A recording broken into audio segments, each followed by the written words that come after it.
Maruru à tout le monde. C'est un vrai plaisir pour moi de revenir sur Tahiti, sur la Polynésie française. Je suis venu plus d'une fois sur votre île. En tant que président de l'Union qui se trouvait à Fidji, je devais au moins venir 2 fois dans l'année pour les comités. Mais parfois, je venais même 3 fois. Et je suis tombé amoureux de votre île. Et je dis toujours que si je devais prendre ma retraite, je voudrais bien venir en Tahiti.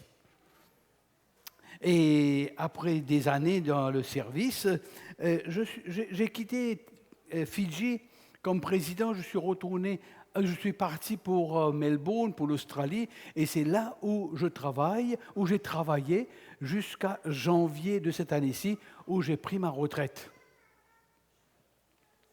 Et alors, généralement, ma conception de retraite, quand j'étais encore plus jeune, c'était des vieilles personnes qui ne sont bons à rien. Et j'ai dû retracter cela, j'ai dû repenser là-dessus. Mais bien sûr que pour la retraite, il nous faudrait préparer la retraite. Et donc, je me suis préparé à ma retraite et je me suis dit, il faut bien que je fasse quelque chose, sinon je vais prendre le chemin du cimetière à côté.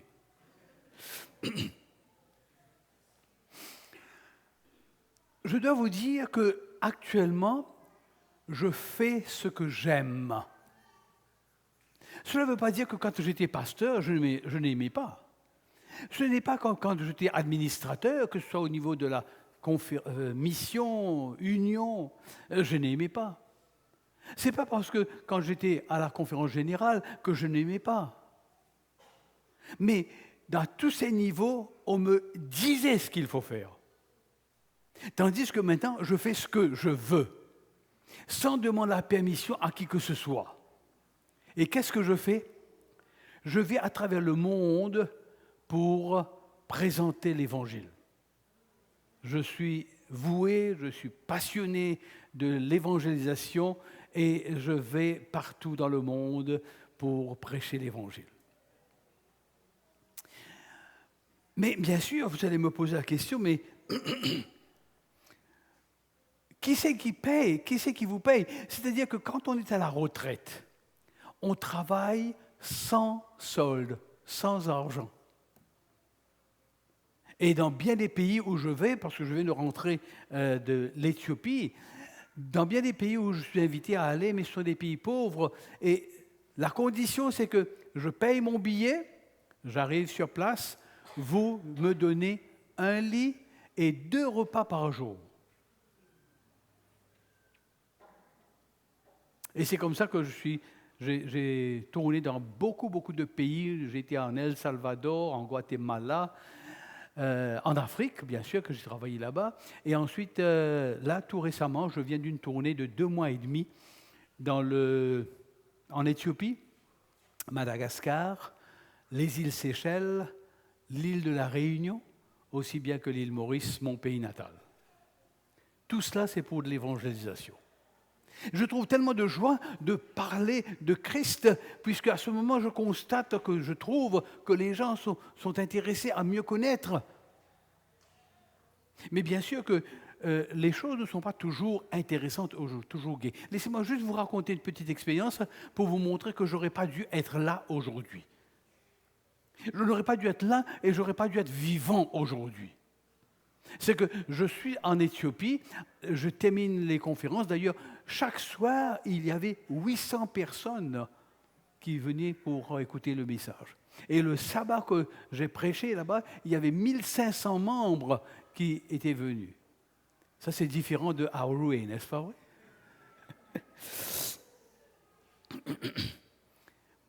J'arrive à l'aéroport, j'aime bien, quand je suis dans un pays étranger, d'aller à l'aéroport très tôt.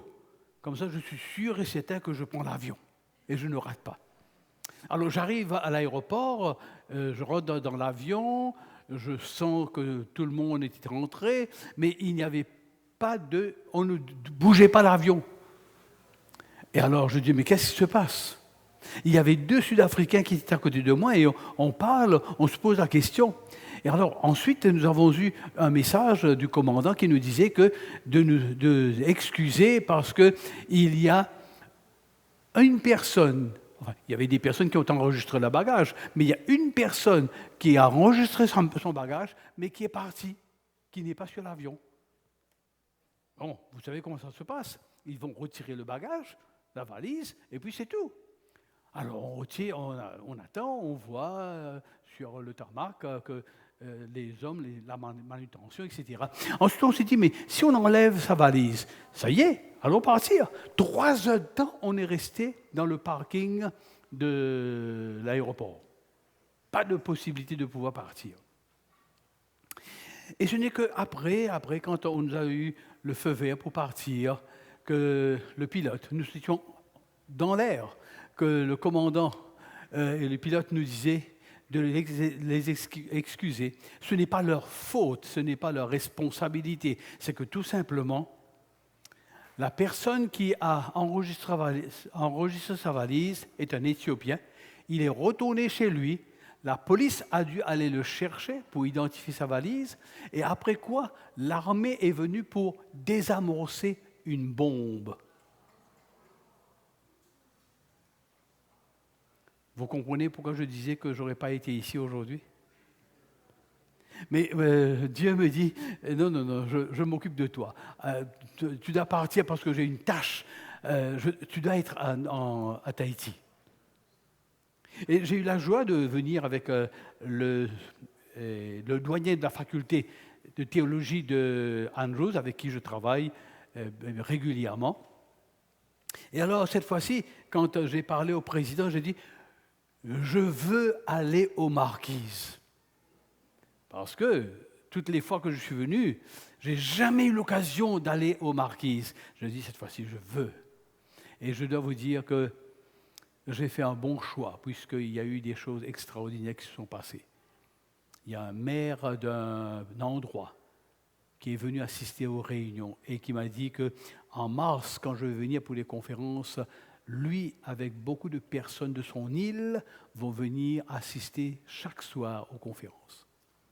Et il y avait aussi une autre personne catholique, une dame qui était, comment vous appelez ça encore, conseiller pédagogique, qui était là pour l'ouverture de l'école et qui a posé pas mal de questions. Et ensuite, quand on m'a demandé de répondre, et elle a voulu venir premier soir. Après quoi, on a parlé jusqu'à 10 heures du soir. Ensuite, le 2e soir, 11 heures. 3e soir, 1 heure du matin. Et alors, cette dame me dit que quand vous venez aux Marquises, vous venez habiter chez moi. Et je vais venir chaque soir aux conférences. Gloire à Dieu, n'est-ce pas vrai? Qu'est-ce que je tiens dans ma main? Pardon? Pardon? Ok. Alors, laissez-moi vous dire mon style de fonctionnement. Je n'ai pas de papier là avec moi, j'ai seulement le programme. Je n'ai pas de papier de sermon que j'ai avec moi. Parce que je ne prêche pas, j'enseigne. J'enseigne parce que Christ a dit dans Matthieu chapitre 28, allez enseigner-leur tout ce que je vous ai dit. N'est-ce pas vrai? Alors, si j'enseigne, ce qui veut dire que vous allez me considérer comme un professeur. Et si je suis un professeur, mon style, c'est de poser des questions. Et si je pose des questions, j'attends à quoi? Bravo! Et maintenant, si la réponse n'est pas la réponse que je veux, je vais continuer à poser la question. Je suis mauvais professeur, vous voyez? Je vais poser la question. Et ne soyez pas embarrassés, parce que c'est possible que j'ai une réponse comme cela, mais je vais avoir une réponse comme ça. Ça vous va comme ça? Est-ce qu'on est amis? Vous n'allez pas me dire de prendre l'avion et partir. Ce n'est que la semaine prochaine que je pourrai partir pour Raiatea. Mais là, je suis avec vous, et donc je préfère vous ouvrir et pour vous dire comment je fonctionne. Ça va comme ça? Il vaut mieux pour vous de savoir que je vous prends au dépourvu. Mais mon rôle, lorsque je pose des questions, si je n'ai pas une bonne réponse, c'est pas grave, c'est pas grave, c'est pas un péché. C'est que tout simplement mon rôle, c'est vous orienter dans la bonne direction, afin que vous ne fassiez pas les mêmes bêtises, de rapporter les mêmes choses. D'accord? Ça vous va comme ça? Pas de problème? On reste amis? Qu'est-ce que c'est ça? Le quoi? Le polynésien? Non, ça c'est pas le polynésien. C'est le drapeau polynésien. Voilà. Ben, vous savez, au début, quand je suis arrivé, la première fois que je suis venu en Polynésie française, je me suis dit, je vais voir bleu, blanc, rouge. Mais j'ai appris à connaître ce drapeau. Pour quelle raison on a un drapeau? Mon pays aussi a un drapeau. Et mon drapeau, c'est rouge, bleu, jaune, vert. Pas difficile à retenir pour moi. C'est difficile pour vous de retenir ça. Mais pour quelle raison un drapeau? Allez. Pardon? Là, j'ai trop de réponses. Un après l'autre. Oui. Pardon? Identité. Oui, votre identité. Très bien. Alors, vous voyez un peu la réponse là? Je veux plus que ça. Pourquoi un drapeau? Pourquoi un pavillon?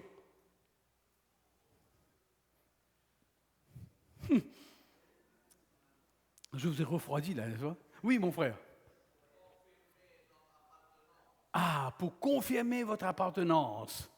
Réponse? Très bien, mais comme ça. Oui. Vous êtes un peuple. Très bien. Réponse? Comme ça. Oui. Appartenance, c'est très bien, oui. C'est une bonne réponse. Alors, pourquoi un drapeau? Pourquoi un pavillon? Pourquoi ce pavillon-là? Oui. Votre origine. Vous commencez à le voir. C'est qu'un drapeau. D'ailleurs, vous savez pourquoi ce symbole-là, qu'est-ce qu'il y a? Pour quelle raison tout ça? Il y a la mer, il y a la terre, il y a le bateau, et puis il y a 4 croix. Non.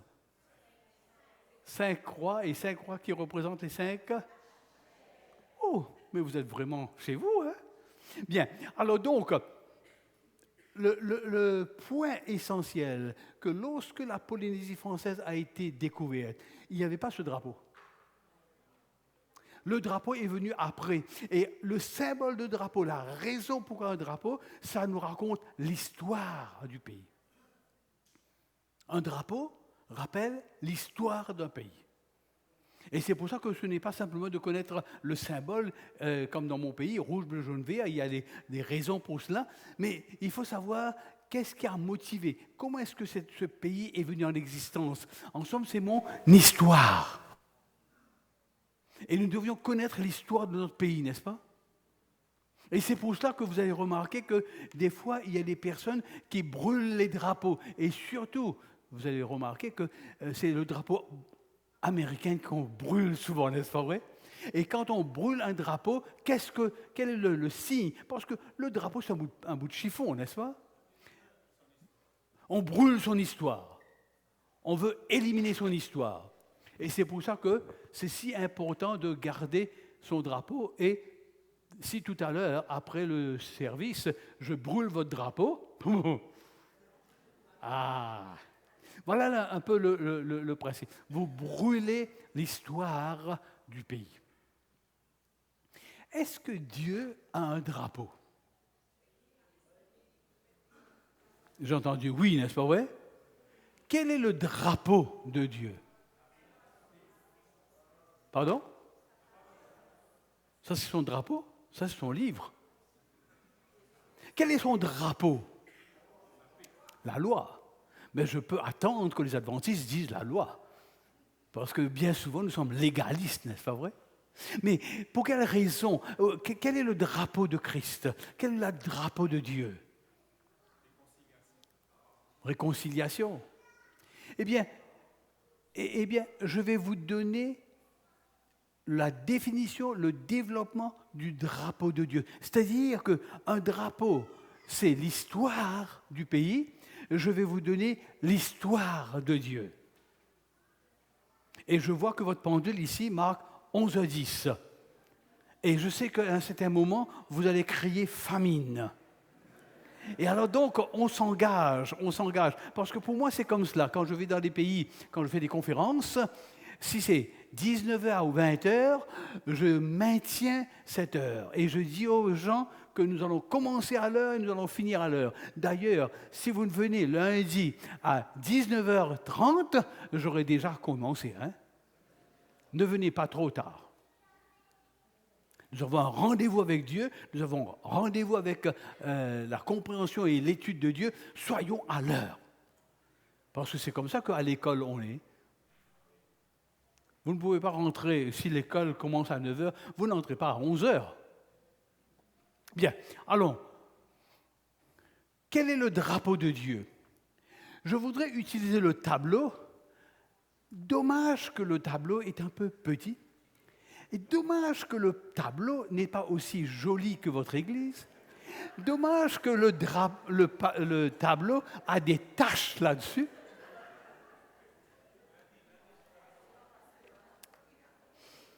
Oui, je vois qu'il y a des membres d'église qui sont un peu fâchés que je dise cela. Mais nous sommes amis, n'est-ce pas vrai? On parle, on est en contact. Je veux que nous puissions établir ce lien entre nous. On me dit que lundi, je vais tester ça lundi. Bon, bref, nous allons voir le drapeau de Dieu, mais pour voir le drapeau de Dieu, pour voir l'histoire derrière le drapeau de Dieu, il y a un temps que nous devions passer. Et alors, je vais mettre sur le tableau quelques informations pour vous. Et nous allons suivre ces informations. Et nous allons tenir en considération. Est-ce que tout le monde voit de ce côté-ci? Est-ce que vous voyez sur le tableau? Tout le monde voit?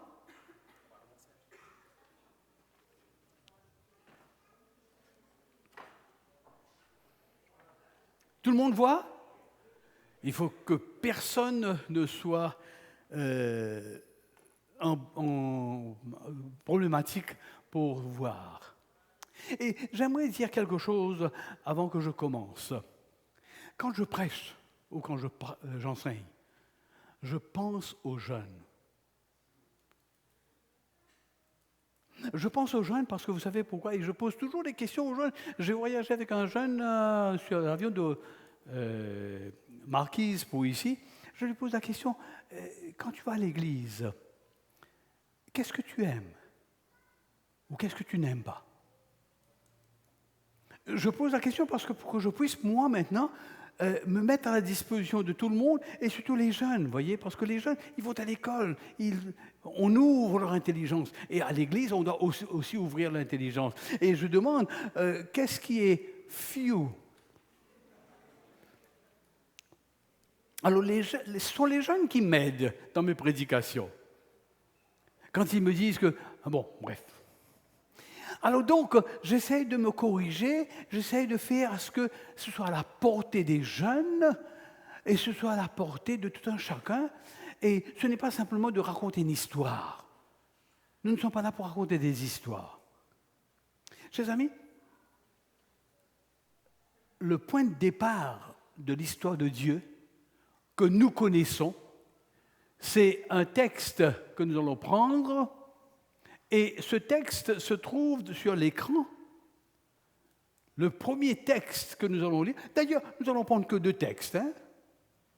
Je ne vais pas vous charger avec des textes bibliques, que 2 textes seulement.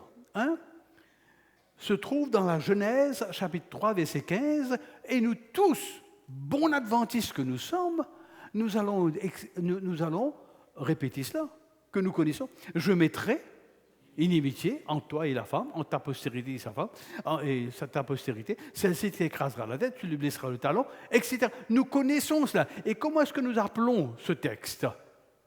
Qu'est-ce que c'est ce texte? Qu'est-ce que ce texte renferme? Ce qu'on appelle couramment prophétie. Et vous voyez, notre Église a un problème, a plusieurs problèmes, mais un problème que je voudrais travailler pendant cette semaine avec vous. Il y a un objectif pour ces réunions. Et le thème que nous allons développer, c'est un thème qui est important parce que, vous voyez, nous, en tant qu'adventistes, nous donnons des études bibliques aux gens, n'est-ce pas? Nous remplissons la tête des gens, mais pas le cœur. D'accord? Ah, pas d'accord. Nous établissons 28 doctrines fondamentales. Nous donnons des textes et des textes solides et nous demandons, est-ce que vous êtes d'accord? Oui, d'accord, oui. Après quoi? Est-ce que vous acceptez? Oui, on accepte. Mais on accepte la logique. Nous sommes une église intellectuelle. On remplit la tête des textes. Et quand on a fini avec toute la série, qu'est-ce qu'on fait? On vous passe en comité d'église. On vous interroge sur les textes. Et à ce moment, on vous baptise. Et après avoir baptisé, il y a des clous sur le mur, on vous suspend à ces clous pour vous sécher.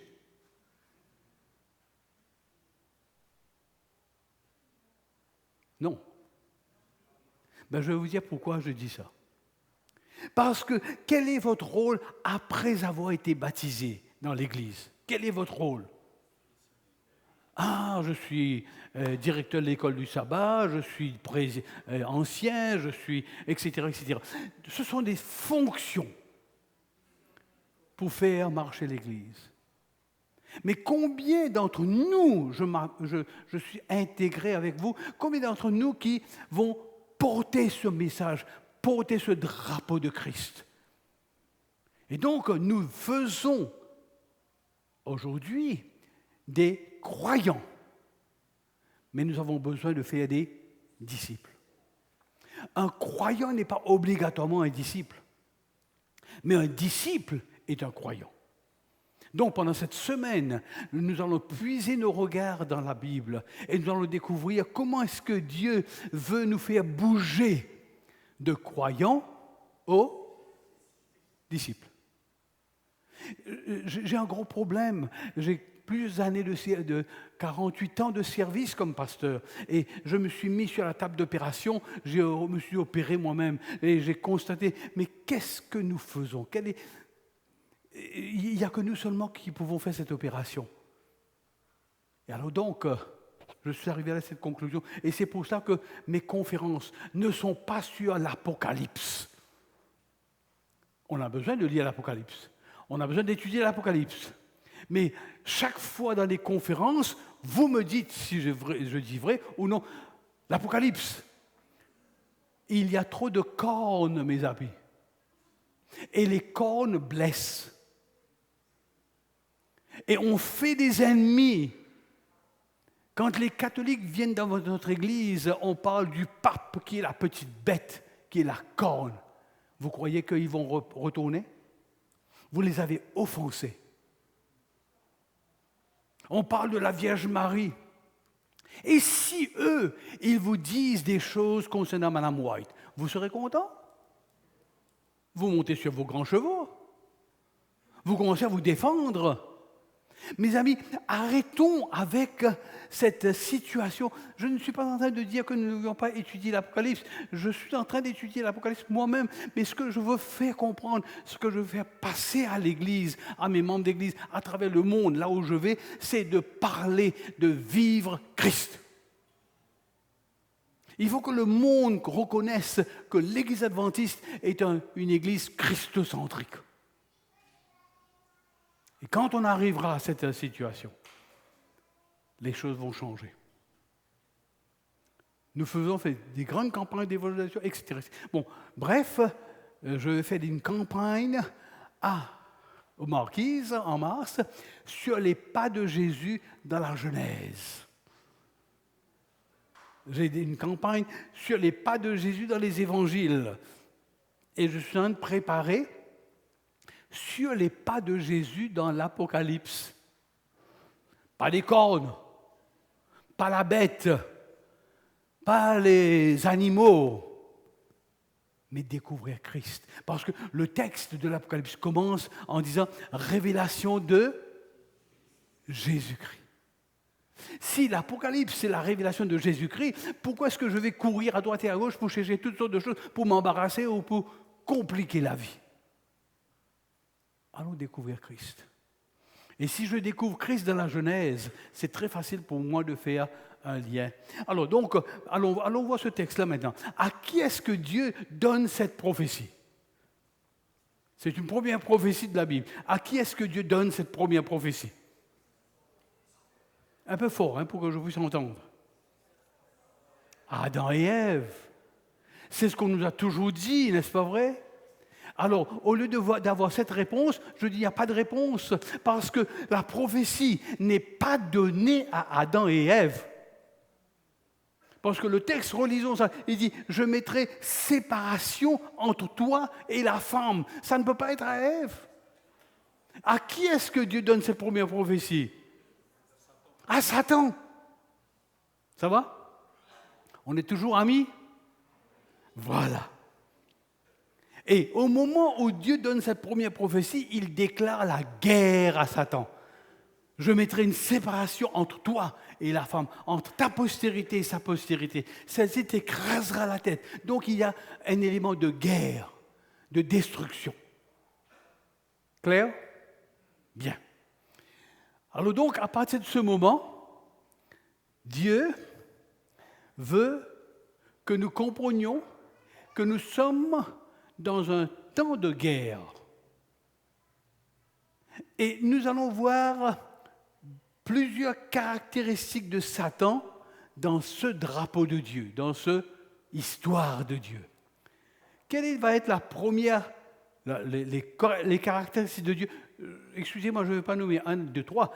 Vous allez, si vous écrivez, mais ce sont des caractéristiques de Dieu, de Satan.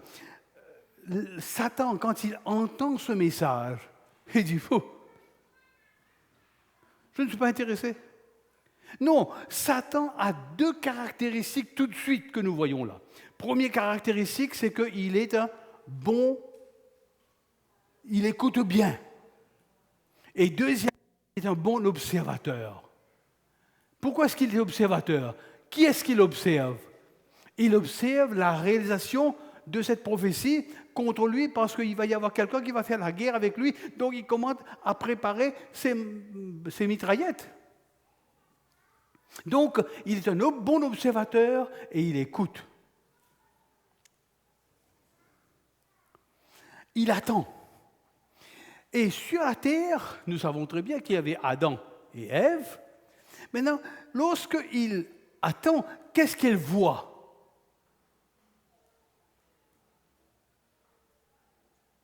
Ah, vous êtes découragé de répondre.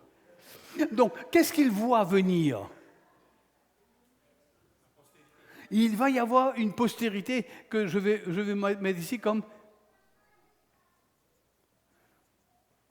Et qui c'est qu'il va voir venir de Ève? Il dit, je mettrai une inimitié entre toi, Satan, et la femme. Entre ta postérité et sa postérité. Alors, qui est-ce qu'il voit venir?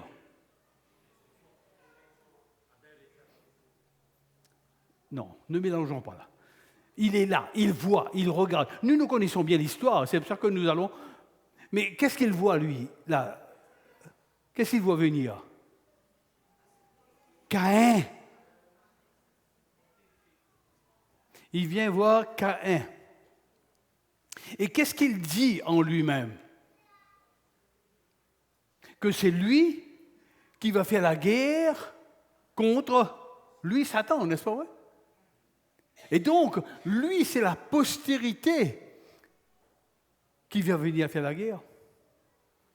Mais alors qu'il observe, alors qu'il regarde, il va voir quelqu'un d'autre venir. Comment il s'appelle?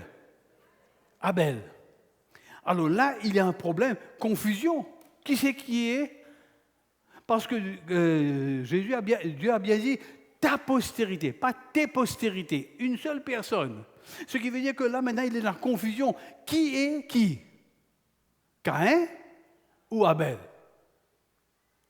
Alors comment est-ce il va définir, comment est-ce qu'il va délimiter, comment est-ce qu'il va comprendre qui des deux est la postérité?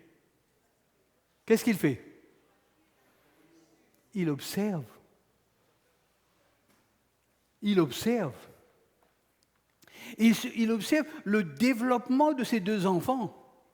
Et lorsqu'il observe, qu'est-ce qu'il découvre? Il arrive à quelle conclusion? Il découvre qui c'est qui est de la postérité. Et qui c'est? Est-ce que c'est Caïn ou est-ce que c'est Abel? Abel.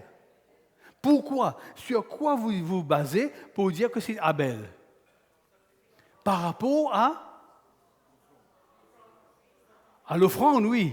C'est-à-dire en rapport avec l'ordre de Dieu et l'acceptation de cet ordre ou le refus de cet ordre. Donc, c'est Caïn qui va refuser. Et là, nous avons autre caractéristique de Satan. À travers Caïn, nous découvrons l'autre caractéristique de Satan. Dieu a dit cela, je fais autrement. On appelle ça défier Dieu. Parce que Satan lui-même a défié Dieu dans le ciel. Alors donc il voit à travers Caïn celui qui va défier Dieu.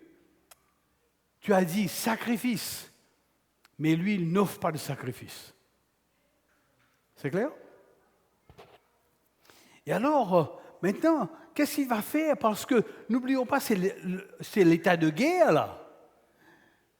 Mais il sait que la postérité va faire la guerre avec lui. Qu'est-ce qu'il va faire? Il va éliminer la postérité, ce qui est Abel. Et comment est-ce qu'il va éliminer la postérité? En inspirant Caïn, qui défie Dieu, en l'inspirant à avoir l'autre caractéristique de Satan, c'est de tuer. Abel meurt. Mission accomplie. Il n'y a plus d'obstacle pour Satan. Mais alors qu'il se réjouit, alors qu'il voit Caïn, alors qu'il se complaît dedans, alors qu'il se dit en lui-même, j'ai détruit la postérité, qu'est-ce qui se passe? N'oublions pas qu'il est observateur. Qu'est-ce qu'il voit? Il y a un autre qui vient qui s'appelle Seth. Et que veut dire Seth? C'est Ève qui nous aide à comprendre la signification de Seth. Seth veut dire substitut. Parce qu'il va substituer qui? Abel. Il va substituer la postérité. D'accord? Maintenant, retournons vers Satan. Il regarde ce qui se passe, il voit que Caïn, c'est son camarade, il voit que Abel, qui est la postérité pour faire la guerre, n'est plus là, il voit qu'il y a Seth qui vient. Qu'est-ce qu'il va faire? Logiquement, il va le détruire, n'est-ce pas vrai? Mais il n'est pas imbécile, il est intelligent, Satan, puisque Dieu lui donne l'intelligence et Dieu ne lui a pas enlevé l'intelligence. S'il tue Seth, qu'est-ce qui va se passer? Il va y avoir un autre. Il tue l'autre, qu'est-ce qui va se passer? Un autre. Il ne perd pas son temps. Mais là, nous allons voir l'autre caractéristique de Satan. Il va faire que les enfants de Seth et les enfants de Caïn se mélangent. Ça, c'est l'autre caractéristique de Satan. La corruption. La contamination. Et n'oublions pas que toutes ces caractéristiques de Satan, nous les voyons aujourd'hui. Il vous regarde. Vous savez que Satan est dans l'église aujourd'hui là? Dans tous ces bancs vides que vous avez, où les membres sont restés à la maison, mais il est là. Et il observe, il regarde. Alors celui-là, il n'est pas venu. Ah ben ça c'est mon camarade ça. Parce qu'il défie Dieu. Dieu lui dit de venir à l'église, il ne vient pas. Et ensuite, il écoute notre conversation, comme nous sortons de l'église. Et tu sais, ce pasteur-là, il est terrible ça, hein? Et moi, je ne veux pas venir encore là dans la semaine, moi. Il écoute, et lorsqu'il écoute, il dit, ah, je vais décourager cette personne à aller écouter la parole. Ou bien, hey, tu dis, est-ce que tu as vu sœur une telle là, quelle robe qu'elle a mis? Mais c'est terrible ça. Est-ce que tu as remarqué un peu ses cheveux, comment il tresse ses cheveux? C'est là, on commence à déblatérer. Et Satan écoute. Et tu as remarqué que ce monsieur-là, hein, ce frère-là, je ne sais pas si tu as entendu, mais je l'ai vu avec une dame. On commence à colporter des nouvelles. Et lorsque nous colportons des nouvelles, Satan écoute et il met un peu plus de tomates dans la sauce. Parce qu'il veut détruire. Et vous voyez, mes amis, mon problème dans les églises, c'est que nous tous, nous comprenons l'Évangile, c'est que tous nous attendons Christ, mais quand je suis dans les comités, et je suis si heureux, merci Seigneur, je ne suis plus pasteur d'une église, je ne suis plus membre dirigeant des comités, parce que j'en ai assez avec des discussions sans fin dans les comités. La commission de nomination arrive, aïe aïe aïe, on fouille le passé des gens. On ne peut pas lui dire ce poste-là parce que, quelques années de cela, on l'avait vu fumer. On fouille. Et c'est pour ça, vous voyez, que dans cette église, qui aurait dû être l'église de Christ, mais le problème, c'est qu'il n'y a pas d'amour. Il n'y a pas de pitié pour les gens. On les saccage. Et j'en avais assez d'écouter de ces choses. Et en plus, le problème de famille se répercute dans les églises. Et d'autre part, il y a des déclarations. Moi, avec cet homme, ou bien cette femme, ce frère, cette sœur, s'il est dans le ciel et que je suis dans le ciel, je demanderai à Dieu de me descendre sur la terre parce que je ne peux pas rester avec lui. Nous avons un problème, mes amis. Nous avons un problème. Parce que nous formons partie du drapeau de Dieu, mais parfois, des fois, nous flottons de l'autre drapeau. Bien. Et alors donc, qu'est-ce qui va se passer? C'est que Dieu, dans ce concept, il a besoin d'un porteur de la semence. J'appelle postérité ou bien semence. Il a besoin d'un porteur de la semence. Et à partir du moment où Dieu va, moi, marquez ça ici, à partir du moment où Dieu déclare la guerre à Satan, nous voyons ici une ligne pour Satan, la voie de Satan.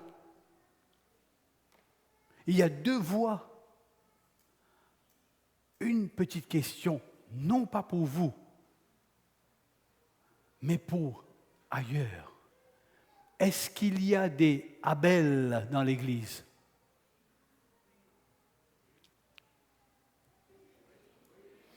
Est-ce qu'il y a des Caïn dans l'Église?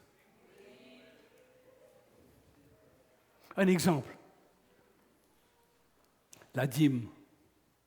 Qui a donné l'ordre? Qui a demandé la dîme? De retourner la dîme? Dieu. Oh, moi, vous savez, frère ou pasteur, je ne peux pas donner la dîme, je suis pauvre, j'ai besoin de mon argent. Qu'est-ce que cette personne est en train de faire?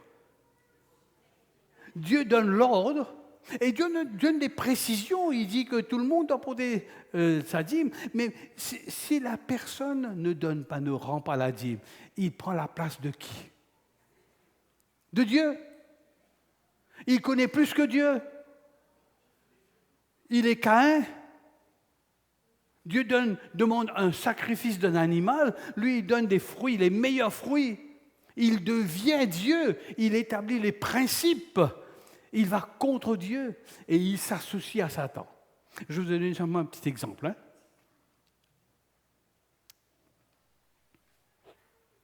Et tout au long de cette Église, tout au long, il y a des Caïns. Que le Seigneur nous aide à ne pas être des Caïns, mais être des Abel, des Seth.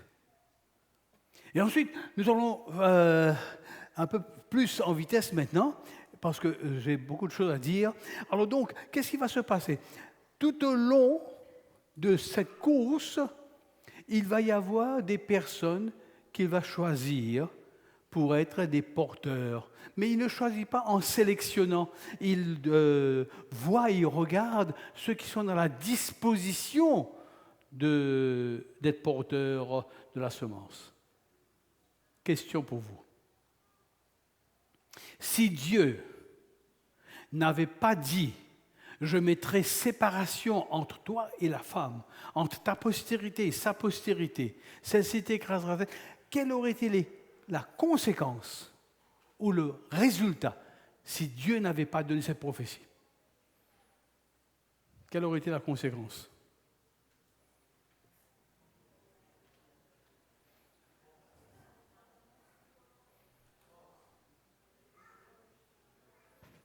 Il y aurait une conséquence grave. Et quelle aurait été cette conséquence? Si Dieu n'avait pas dit « Je mettrai séparation entre toi et la femme ». Pardon? C'est que tout simplement, la race humaine se serait jointe à Satan contre Dieu. Ne croyez pas que j'ai inventé cela. Je l'ai lu. Où est-ce que je l'ai lu? Et là, je vous encourager dans l'esprit de la prophétie, dans le livre Patriarches et Prophètes. J'étais étonné de voir ça. Et ensuite, je réfléchis, je dis, mais oui, c'est pour ça que Dieu doit mettre une séparation. Et c'est pour ça que jusqu'à aujourd'hui, Dieu met une séparation entre vous et le monde. C'est pour ça que Dieu dit « Sortez de Babylone, mon peuple », pour faire une séparation. Et le mot « séparation » est devenu un principe dans la Bible. Le point de séparation est un principe dans la Bible. Dieu va séparer les arbres avec l'arbre. D'accord? Il va séparer 6 jours avec 1 jour. Donc, tout au long, il va faire des séparations. Et dans Lévitique chapitre 11, nous connaissons bien, il va faire une séparation avec les animaux purs et les animaux impurs.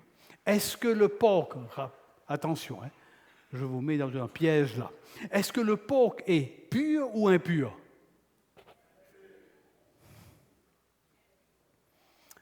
Je reprends ma question. Est-ce que le porc est pur ou impur? Un bon adventiste va dire impur, n'est-ce pas vrai? Mais si je vous dis que c'est un animal pur,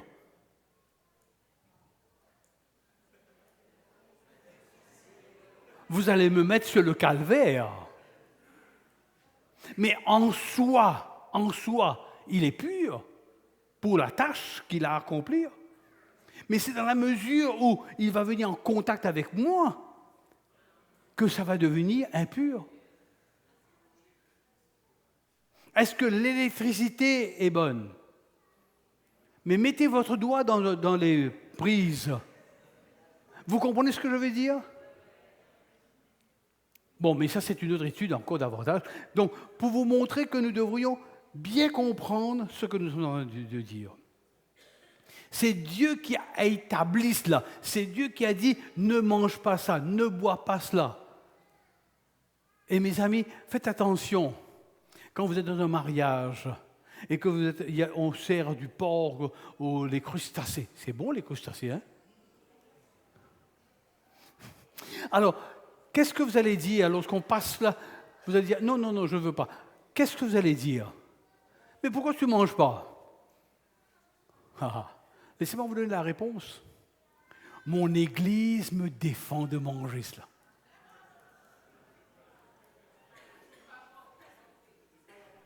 C'est pas la bonne réponse, parce que c'est pas l'Église qui me dit de ne pas manger ça. C'est moi qui prends la décision en rapport avec la déclaration de Dieu, en rapport avec la décision de Dieu de ne pas prendre, de ne pas consommer cela. Nous avons beaucoup à apprendre, mes amis. Bon. Alors donc, tout au long maintenant de cette filière, nous allons constater qu'il va y avoir deux routes.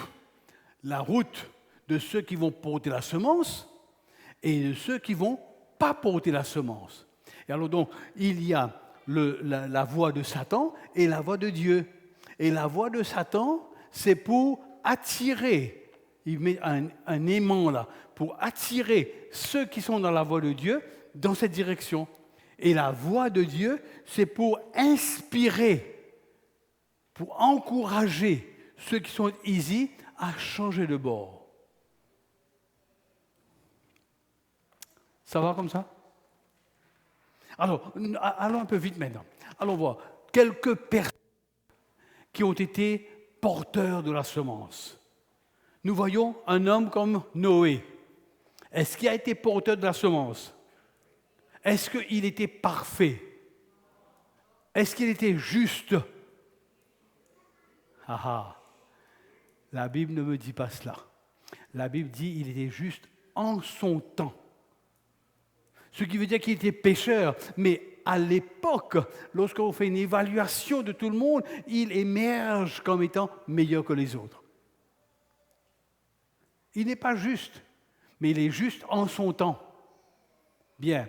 Ensuite, combien de personnes qui est sauvé à travers Noé? Nous sommes à 8. Mais qui c'est qui est le porteur de cette semence? C'est Noé. Et vous savez, j'ai beaucoup de tristesse quand je constate dans notre Église qu'il y a un ministère de la femme, que j'aime bien, parce que ma femme s'occupe de cela. Mais combien de fois nous parlons de Madame Noé? J'ai tout un sermon sur Madame Noé. Extraordinaire. Vous voulez connaître un petit quelque chose? Lorsque Noé, et parce que tout le temps nous focalisons sur Noé, lorsque Noé reçoit un ordre de Dieu en lui disant, écoute, fais un bateau, il parle à Madame Noé.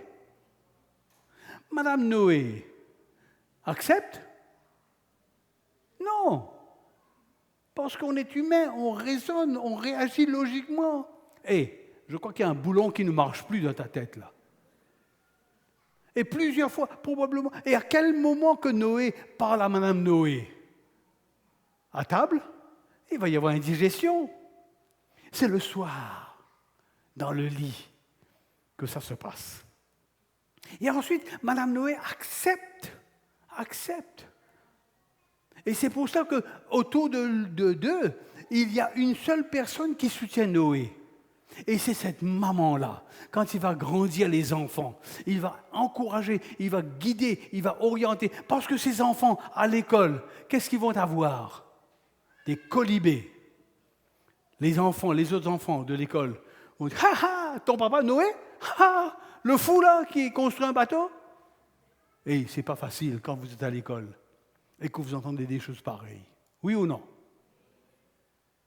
Mais malgré cela, et Madame Noé regarde ses enfants, c'est moi qui invente, regarde ses enfants quand ils rentrent à l'école, il apporte un crayon papier. Combien ça coûte un crayon papier ici? 50 francs? Qu'est-ce que Madame Noé dit? Où tu as pris ça? Tu as volé? Il ne faut pas voler. Donc, c'est pour cela que lorsque Madame Noé fonctionne, il contribue avec son mari, non pas seulement pour bâtir l'arche, mais aussi bâtir sa famille. Rends ce crayon papier. Et pensez bien que dans Genèse chapitre 8, il dit que la méchanceté de l'homme était au comble dans le monde. Et dans cette situation, Madame Noé protège ses enfants. Combien de fois j'ai entendu, je visite une famille, pasteur, je vous attendais, pasteur, mon fils là, il est révolté, est-ce que vous pouvez lui parler? Je dis non. Et j'étais à l'école du sabbat, on me demande si je peux faire la classe, je dis non. Et quelqu'un me dit, ah, vous êtes direct, hein?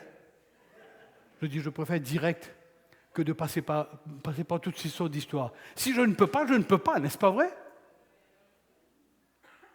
Ce que tu vois, c'est ce que tu as. Je ne prétends pas, je ne mets pas de masque. Et vous allez voir que je ne mettrai pas des masques pendant cette semaine. Et c'est Madame Noé qui sauve la situation de ces hommes. Pas seulement cela, mais aussi bien les belles filles, parce que lorsque, jeune homme, vous voyez un peu, le cœur aussi bat, n'est-ce pas vrai? Et lorsque le jeune homme dit, Sam dit à maman, maman, tu sais, j'ai vu une jolie fille. Qui c'est cette jolie fille-là? Oh, mademoiselle une telle. Maman dit non. Aujourd'hui, les choses ont changé, n'est-ce pas vrai? On ne demande pas, on ne va même pas dire à la maman. On dit seulement à la maman, tu sais, je suis en ménage avec quelqu'un. Mais Noé, Madame Noé dit non, non, non, non, pas elle. Pourquoi pas elle? Ah, tu n'as pas aimé ça, tu n'as pas aimé ça, tu n'as pas aimé ça, tu ne m'aimes pas. Madame Noé dit non, je t'aime, c'est parce que je t'aime que je t'ai dit non. Mais la prochaine fois, il y a une fille qui vient et Madame Noé dit ah oui. Pourquoi?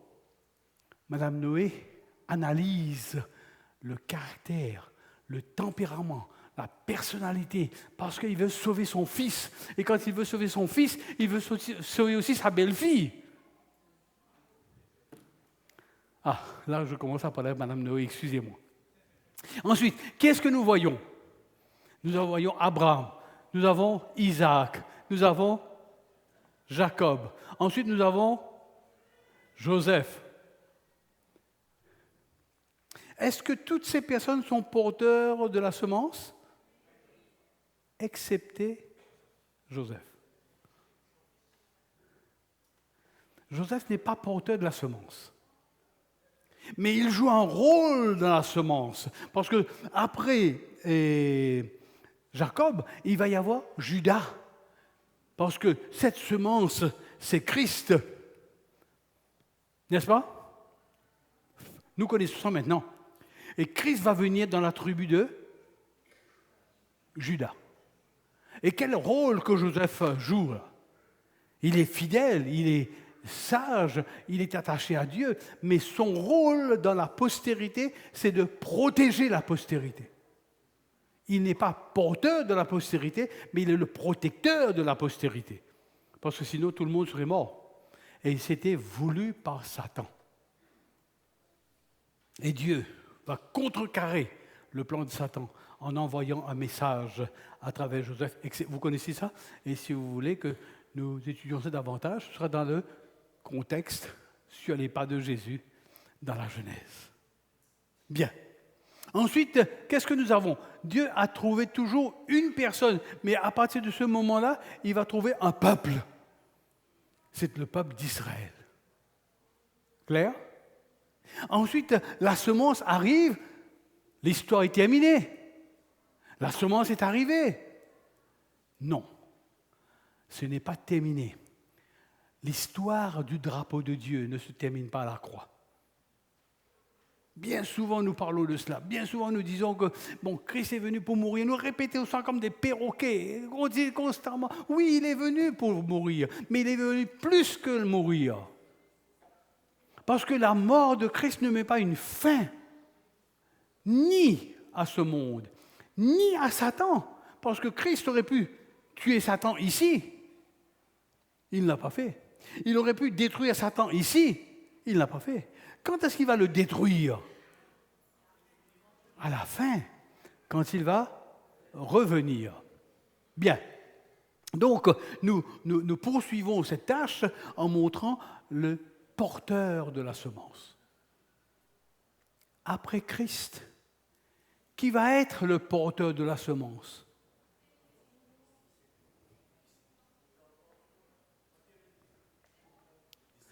Oui, mais je sais que c'est vous, hein, mais qui va être le porteur de la semence? Essayons de voir le contexte dans lequel nous entrons pour dire nous sommes le porteur de la semence. Deuxième texte, parce que je vous ai promis 2 textes. Deuxième texte. Jésus amène les disciples. Et à un certain moment, Jésus dit, mais qui dit-on que je suis? Ah, on commence à établir.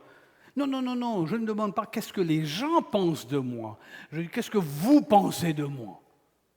Vous voyez, ça qui est important. Ce n'est pas ce que l'Église pense, ce n'est pas ce que le pasteur pense. C'est bien de suivre le pasteur, l'Église. Mais ce n'est pas ce qu'il dit, mais que je dis moi. Je dois savoir défendre la foi que je suis en train de pratiquer. Parce que sinon, les gens vont me tourner en ridicule. Hein? Ton pasteur? Mais demande à ton pasteur d'écrire une dispense pour toi. Non, mes amis. Si je suis fidèle à l'école, le sabbat, on a des examens. Je reste fidèle. Qu'est-ce que j'ai dit? Vous avez des problèmes à l'école pour le sabbat, n'est-ce pas? Je comprends cela.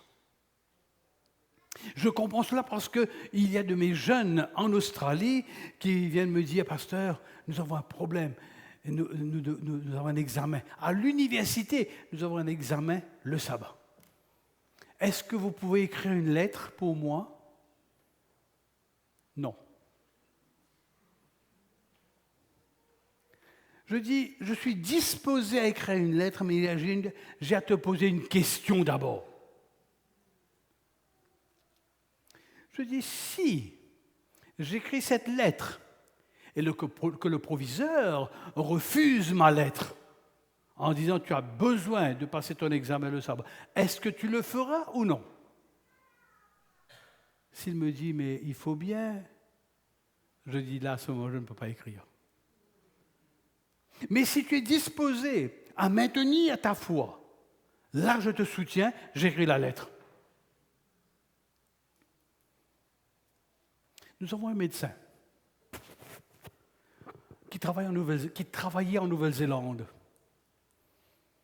Je dois aller vite. Est-ce que vous pouvez m'accorder un petit peu plus que midi? Sinon, je ne raconte pas l'histoire. Alors, il était en Nouvelle-Zélande et il était un médecin généraliste pour le sang. Et chaque fois, pendant 4 ans, 4 fois, il y a l'examen pour le qualifier pour être spécialiste, il ne peut pas parce que c'est le sabbat. Alors, le directeur de l'hôpital à Auckland lui dit, qu'est-ce qu'on peut faire? C'est vrai que c'est le sabbat, mais qu'est-ce qu'on peut faire? Parce que je veux que tu passes cet examen et je suis sûr que tu peux te qualifier pour être un spécialiste, mais je veux faire ça, mais qu'est-ce que je peux faire? Il dit, aussi longtemps que c'est un sabbat, je ne vais pas passer mon examen. Ensuite, il appelle Melbourne. Et moi, j'étais assistant aux administrateurs. On bascule cet appel sur ma table. Je prends contact avec lui. Il dit, pasteur, voilà, on me harcèle pour passer cet examen, mais c'est sabbat. Qu'est-ce que vous me conseillez de faire? Je dis, voilà ce que tu vas faire. Tu vas leur dire, maintenez le sabbat. Maintenez l'examen le sabbat. Oh! Un pasteur adventiste qui parle comme ça. Maintenez l'examen le jour de sabbat. Mais, de te donner la permission de passer cet examen le vendredi. Et ils vont te refuser. Parce que c'est le même examen, de peur qu'eux.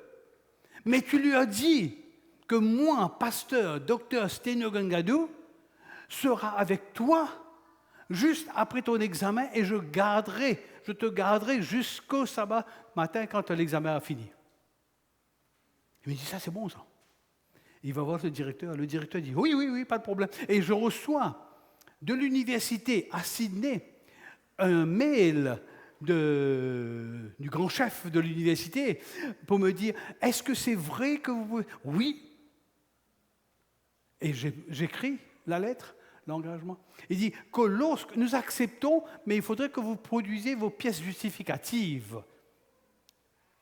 Et alors, le jour de l'examen arrive, et on me dit ce qu'il faut faire, et ensuite, puisque c'est moi qui ai dit que je vais rester avec lui, Alors donc, le vendredi arrive, je ne le connais ni d'Ève ni d'Adam. Et c'est un Vanuaté. Et ensuite, je vais dans la salle de l'université où il va y avoir l'examen. Il y a un professeur qui est avec lui, seul, professeur, élève. Il passe son examen. Et juste après, le professeur lui dit, il y a un pasteur qui vient te voir, là, n'est-ce pas? Oui, oui, oui. Est-ce que tu le connais? Non. Tu ne l'as jamais vu? Non. Et il pose des questions, et donc il n'y avait pas de lien entre lui et moi. Est-ce que c'est ton frère? Est-ce que c'est ton cousin? C'est ton membre de ta famille? Non. Il est mauricien, moi je suis vanuaté, entre une longue distance. Et il ne m'a jamais vu, je ne l'ai jamais vu. Mais alors qu'il descendait avec le professeur, il descendait l'escalier, moi j'étais à la réception, j'ai signé tous mes documents, et je vois, un seul document reste à signer devant le professeur. Lorsqu'il arrive, il me regarde, et il vient, il saute dans mes bras, il me serre dans les bras. Oh, le professeur dit, écoute, tu viens de me dire que tu ne connais pas cet homme, mais maintenant tu agis comme s'il dirait que tu connais cet homme. Mais oui, c'est mon frère. Il dit, quoi, c'est ton frère?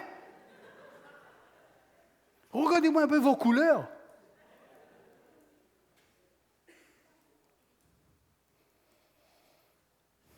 Donc, je fais ma décharge avec le professeur, je m'identifie, etc. Et je le prends dans ma voiture.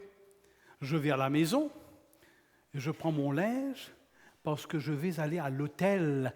C'est l'hôpital de Auckland qui paye son hôtel à Melbourne, 6 étoiles. Et donc, je vais prendre mon linge, parce que c'était vendredi, demain, je vais prêcher dans mon église, je pars avec lui, je suis avec lui, collé avec lui, et on arrive à l'hôtel, j'ai pas une chambre en moi, j'ai un lit dans sa chambre. On parle jusqu'à peut-être 2 heures du matin. Il me raconte son expérience, comment il a été fidèle à Dieu, comment il veut rester fidèle à Dieu. Je lui parle. Le lendemain, je lui dis, écoute, moi je dois aller à l'église, donc il vient avec moi, je suis avec lui. Il ne peut pas prendre ni ordinateur, ni son Vini, rien. Et le soir, il me raconte une histoire vraie. Il me dit, tu sais, pasteur, le matin avant de prendre l'avion, je suis allé à l'hôpital et mon directeur me dit, est-ce que tu as fait des études dans l'ADN? Oui, mais pas poussé. Alors il dit non. Alors il dit, ben, prends ce document, lis ce document. Il prend le document, il met dans son sac, il va à l'aéroport, il rentre dans l'avion, première des choses qu'il fait, il ouvre sa sacoche, il retire le document, il lit. Et lorsqu'il arrive à les salles d'examen, qu'est-ce que vous croyez qu'il a eu comme examen, comme question? L'ADN. Il me dit, je retrousse mes manches. Je commence à travailler. Je réponds.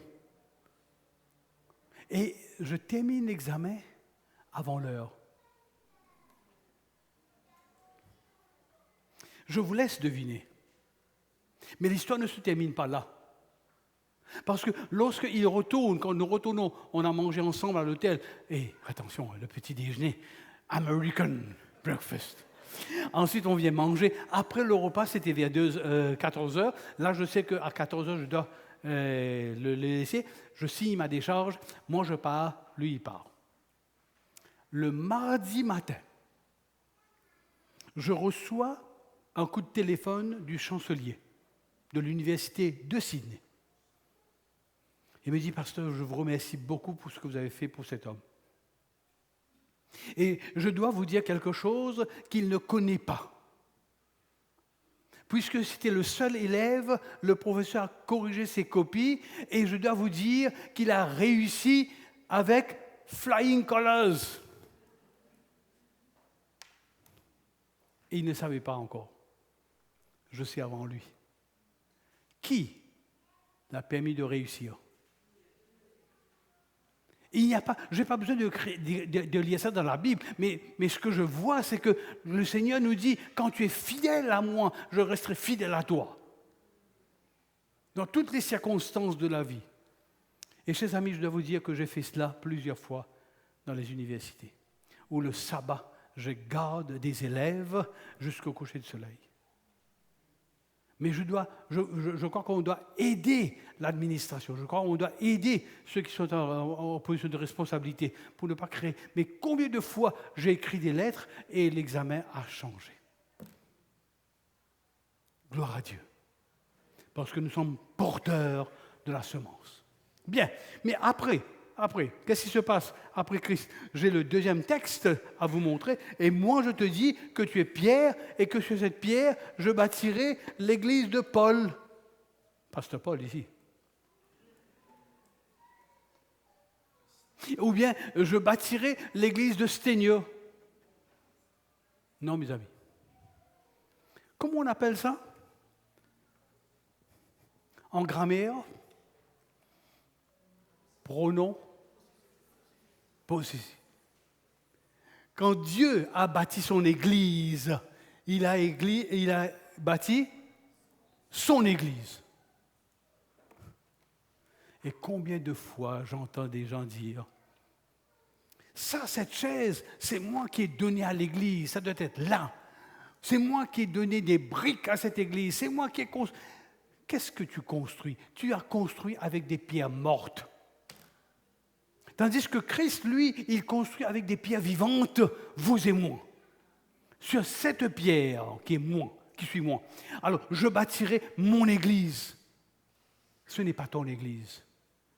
Et quand tu te bats dans le comité, quand tu trouves des difficultés pour faire avancer l'église, tu es en train de te battre contre celui qui est l'auteur de cette église. Dieu. Fais attention. Ça vous va? Mais qu'est-ce qu'il va faire, Christ? Qu'est-ce qu'il va faire après cette... Il va donner, avant qu'il ne vienne, il va chercher des porteurs. Qui seront les porteurs de la semence maintenant? Quand Christ est ressuscité, à qui est-ce qu'il confie la tâche de porteur? Comme ici, à un peuple, à qui est-ce qu'il va contribuer pour le porteur de la semence? Les églises. Et combien qu'il y a? 7 églises. Et Christ a bâti combien d'églises? Une église. Comment se fait-il qu'il y a 7 églises? Pourquoi est-ce qu'il y a cette église? Et si je vous pose plus de questions, vous allez me donner toutes sortes de réponses de l'Apocalypse. Éphèse, Myrne, Pergame, Thyatire et jusqu'à la Odyssée.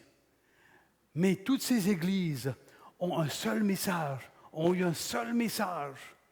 Quel était le message que chaque église a reçu? Quel est le message que la première église a eu? C'est le message de porteur de la semence. Qu'est-ce qui s'est passé pour que Dieu efface cette église et amène une autre église? Ceux qui n'ont pas été fidèles à ce mandat. Et c'est comme ça que la deuxième église arrive, avec le même message. Bien sûr, vous allez me parler de « voici, je me tiens à la porte ». Tout ça, ce sont des enseignements qui expliquent le contexte. Mais le message reste entier. Le drapeau de Dieu, c'est le porteur de la semence.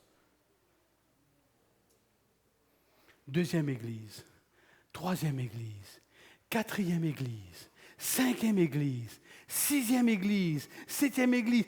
Toutes ces églises ont le même message, porteur de la semence. Et quel est le message pour mon église, l'église adventiste du septième jour? Porteur de la semence.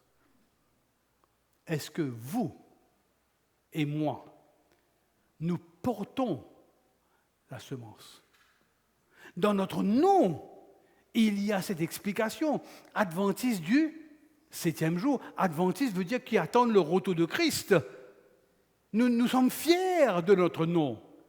Mais quand il s'agit de passer du nom à la pratique, alors là c'est un problème. Parce que nous remplissons bien là. Nous sommes la dernière église, nous sommes la meilleure église, nous sommes l'église de la Odyssée, nous sommes l'église que Dieu a confiée. Et c'est pendant notre temps de cette église, Dieu n'a pas d'autres églises.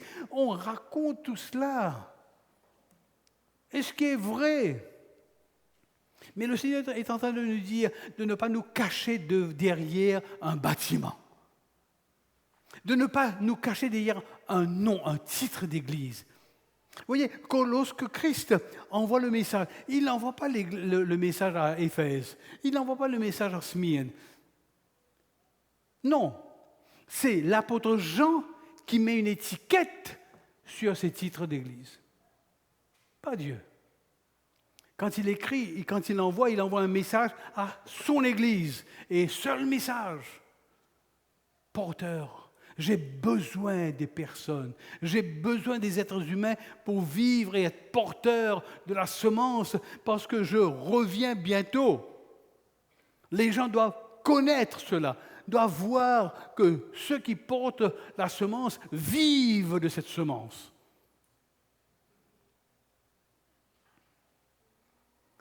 Vous comprenez pourquoi cette série d'études ? J'ai beaucoup de peine pour mon Église. J'ai un souci pour l'Église. Et c'est pour ça que je vais le tour du monde pour parler de ce Christ, être porteur de la semence. Nous devrions bouger de croyants à disciples.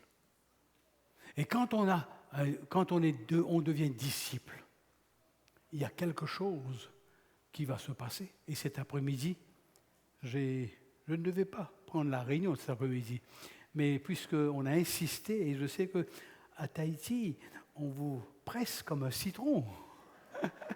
Je me laisse presser. J'espère que la citronnade va être bonne. Et ce soir, je vais inclure dans mes 7 présentations, je vais établir un principe. Lorsque j'ai un enfant, je veux qu'il joue de la musique, n'est-ce pas vrai? Nous tous, parents ici, nous voulons qu'il y ait un instrument. Alors moi, je veux que mon fils soit violoniste, qu'il joue du violon. Ah ben, voilà, je prends une décision. Je l'emmène avec un professeur de piano.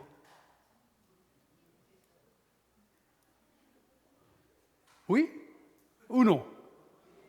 Je peux l'amener avec un professeur de piano, mais il ne saura pas jouer le violon. Ce qui veut dire que je dois l'amener à un maître. Et il faudrait qu'il soit attentif au maître. Il faut qu'il apprenne des cordes, qu'il apprenne des notes. Il faut qu'il apprenne ce que le maître est en train de dire d'une manière régulière. Et quand il rentre à la maison, je lui dis, tu as fait ton exercice ? Ah, mais ce n'est pas nécessaire. Quand je serai au professeur. Non. Tu dois répéter chaque jour. Ça, c'est mon rôle, n'est-ce pas vrai? De répéter constamment. Prends ton violon, va faire tes exercices. Parce que le maître a un rôle. Il veut faire un disciple. Et il veut faire que le disciple le dépasse. Et Christ veut que nous dépassions sur une déclaration de Jésus lui-même, où il dit que quand le Saint-Esprit viendra, et il vous enseignera beaucoup de choses, et vous ferez plus que ce que j'ai fait.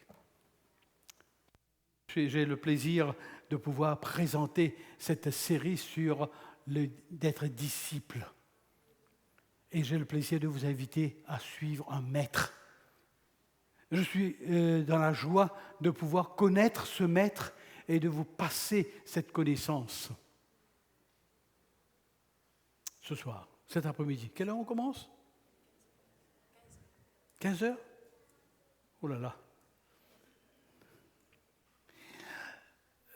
Je dis 15 heures, puisque ça a été annoncé. Mais peut-être que par rapport à ma fatigue, je vais me reposer un petit peu.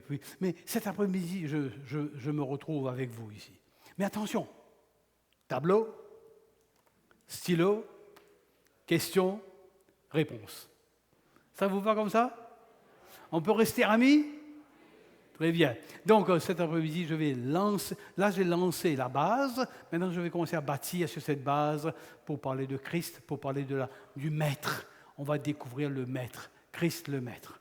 Et chaque soir, à partir de lundi soir, n'oublions pas quelle heure lundi soir? Oui, 18h45, je ne prêche pas. 19h, je commence. Et je finis à 20h. Et vous verrez, vous me testerez pour ça. Eh bien, nous allons prier ensemble. Et nous allons parler à Dieu. Seigneur, notre Dieu, notre Père, nous te remercions de ce que tu nous montres, ton drapeau, ton histoire. Et nous te remercions de ce que tu nous incorpores dans cette histoire. Il est bien vrai que nous venons sur scène vers la fin de cette histoire, mais nous sommes si heureux au moins de participer à cette histoire. Merci Seigneur de ce que tu nous confies une tâche, la tâche de porter la semence. Mais nous ne pouvons pas porter la semence si nous ne connaissons pas la semence, et c'est ce que nous voulons faire pendant toutes les soirs que nous allons nous rencontrer, de te découvrir. Nous avons beaucoup de choses à apprendre, Seigneur. Et nous avons beaucoup de choses à enlever de ce que nous avons appris auparavant. Et nous te demandons que tu nous donnes ton esprit pour que nous puissions être éclairés et recevoir, comprendre, apprécier.